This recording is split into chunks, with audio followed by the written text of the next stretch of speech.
fabric bobbin holder, my another gravity defy series.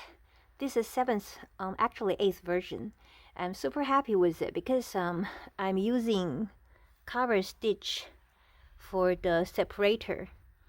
The reason why I'm using it is because to compare with regular sewing machine stitches, this provide the looseness so it can damp, offset the grab and push and pull, hard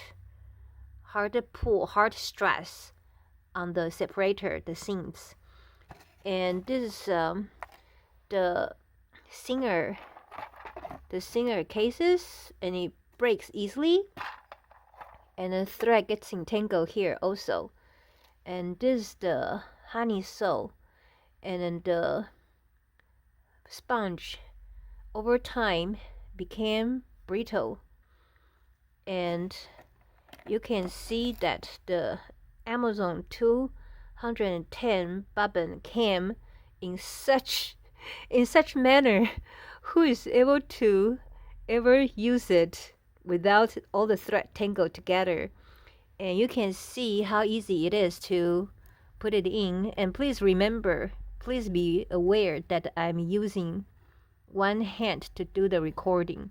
So if you were in person, it would be much easier to insert. And you can see the color easily, if not the reflection obstructing the view. And here we go, the classic. It just will not fall out easily.